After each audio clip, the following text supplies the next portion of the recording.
नमस्कार, जय हिंद, जय भारत, जय छत्तीसगढ़। एक बार फिर दुर्ग पुलिस की बड़ी कार्रवाई हुई है और इस कार्रवाई में एक बार फिर धोखाधड़ी करने वाले आरोपी और साथ ही नशेड़ी जो नशे का कारोबार करते हैं, ये दो अलग अलग मामले का आज प्रेस कॉन्फ्रेंस लिया गया है और ये आरोपी पकड़ाने के बाद अब इन्हें जेल भेजने की तैयारी भी हो गई है। आपको बारी बारी से दोनों के मामले बताते हैं। पहला मामला सुपेला का है, जहां पर धोखाधड़ी का मामला हुआ है। इन्वेस्टमेंट कंपनी के नाम से फर्जी कंपनी चलाया जा रहा था कुछ लोगों के द्वारा और उनका यह दावा था कि अगर आप पैसे हमें देते हैं, इन्वेस्टमेंट करते हैं, तो फिर आपके पैसे जो हैं वो साल भर में डबल हो जाएंगे। और यही बात में एक प्रार्थी जो कंप्लेन करने के लिए आया था वो उनकी बातों में फंस जाता है और फिर अपने घर से, अपने दोस्त यार, अपने परिवार से और खुद के पैसे भी टोटल 35 लाख रुपए उनको देता है ताकि साल भर में ये पैसे डबल होकर 70 से 80 लाख रुपए हो जाएं। लेकिन जब धीरे धीरे वक्त गुजरता जाता है, जब वो पैसे मांगने की कोशिश करता है वापस, तो फिर किसी प्रकार का कोई पैसा उसे नहीं दिया जाता है। उसे समझ आ जाता है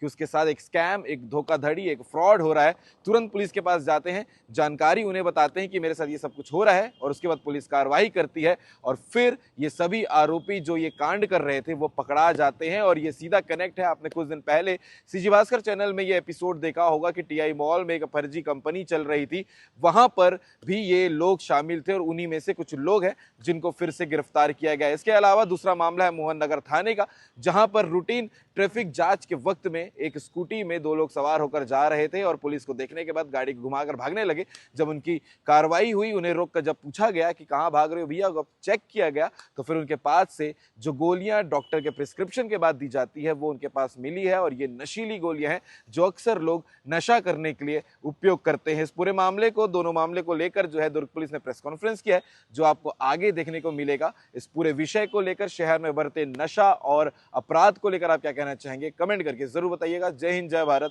जय छत्तीसगढ़। ये पहला प्रकरण है शेयर ट्रेडिंग में इन्वेस्टमेंट के नाम से धोखाधड़ी किए जाने के संबंध में। उक्त प्रकरण में थाना सुपेला में एक अपराध पंजीबद्ध किया गया है धोखाधड़ी से संबंध।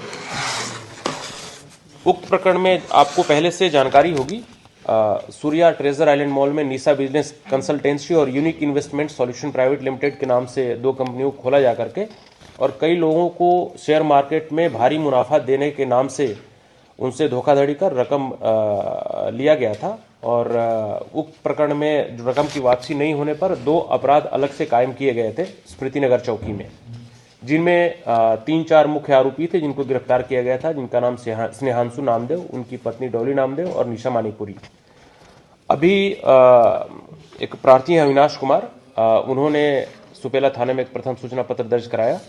कि 3 लड़के जिनका नाम चंदन उर्फ चंदर राव, देवेंद्र कुमार शहारे और विवान सिंघानिया उर्फ सूर्यकांत निर्मलकर, ये तीनों व्यक्ति ये प्रार्थी से मिले और प्रार्थी को इन्होंने ये बताया कि सूर्या ट्रेजर आइलैंड मॉल में जो निशा बिजनेस कंसल्टेंसी है और unique investment solution private limited करके दो कंपनियां हैं जो स्नेहांशु नामदेव की हैं, उन कंपनियों में अगर मुनाफा करेंगे तो आपको 10 से 15% का भारी मुनाफा प्रति माह होगा, अर्थात आपका पैसा 1 साल में डबल हो जाएगा। ऐसा बोल करके इन्होंने अपने माध्यम से स्वयं को एजेंट वहां का और काम करने वाला बता करके पैसा इन्वेस्टमेंट करवाया और इन्वेस्टमेंट करवाने के बाद जब पैसे की डिमांड की गई प्रार्थी के द्वारा, प्रार्थी इस प्रकरण में स्वयं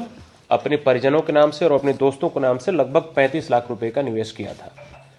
जब 4-5 महीने इसके पैसे नहीं मिले तो इसने ये चंदर राव, देवेंद्र शहारे और विमान सिंघानिया, इन तीनों से पैसे का तगादा किया। नहीं मिलने पर जब ये लोग देने से मना कर दिया तो इसने एक FIR करवाया है। प्रकरण में चंदन राव, देवेंद्र शहारे और विमान सिंघानिया और सूर्यकांत निर्मलकर तीनों के विरुद्ध सुसंगत धाराओं में अपराध कायम किया जाकर के इनको गिरफ्तार किया गया है और न्यायिक रिमांड पर भेजा जा रहा है। उक्त प्रकरण में जो 3 नामजद आरोपी हैं, जिनका नाम स्नेहांशु नामदेव, उसकी पत्नी डॉली नामदेव और निशा मानीपुरी, ये पूर्व से ही सुपेला थाने के एक प्रकरण में गिरफ्तार किया गया है इनको और ये न्यायिक रिमांड पर वर्तमान में जेल में है। इस प्रकरण में भी उनकी प्रत्यक्ष गिरफ्तारी की जाएगी। दूसरा प्रकरण एक मोहन नगर थाने में NDPS एक्ट से रिलेटेड है। उक्त प्रकरण में ऑपरेशन विश्वास के तहत मोहन नगर पुलिस के द्वारा एक कार्रवाई की गई है और प्रकरण में रवि मटियारा नाम का एक लड़का, वाहन चेकिंग की जा रही थी वहां पे, वाहन चेकिंग के दौरान स्कूटी से अचानक एक लड़का भागने लगा। उसको जब पकड़ा जाकर के उसकी तलाशी ली गई, उसकी स्कूटी की तलाशी ली गई तो उक्त स्कूटी से जो प्रतिबंधित मेडिसिन है जिनका उपयोग विदाउट प्रिस्क्रिप्शन नहीं किया जा सकता और जिनका उपयोग आमतौर पे नशा के रूप में आज के डेट में प्रचलित हो रहा है। उक्त अल्फाजोलम और डाइक्लोफिन नाम की 2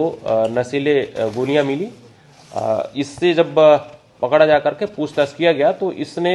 ये बताया कि इसके अतिरिक्त इसके 4 अन्य दोस्त हैं, जिनका नाम अनिल यादव, मानव सेन, उजाला कुमार प्रजापति और अमित विश्वकर्मा, ये चारों भी उसके साथ इस प्रकार के जो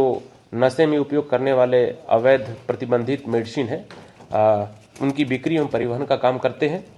प्रकरण में मुख्य आरोपी रवि मटियारा जो सिकोला बस्ती दुर्ग का रहने वाला है, दूसरा आरोपी अनिल यादव ये पचरीपारा थाना कोतवाली दुर्ग का रहने वाला है, मानव सेन भी पचरीपारा दुर्ग का रहने वाला है, उजाला कुमार प्रजापति और अमित विश्वकर्मा ये दोनों नेवई थाना क्षेत्र के रहने वाले हैं। इस प्रकार इस प्रकरण में कुल 5 आरोपियों की गिरफ्तारी की जा करके एनडीपीएस एक्ट के विभिन्न धाराओं के तहत इनके विरुद्ध आपराधिक प्रकरण कायम किया गया है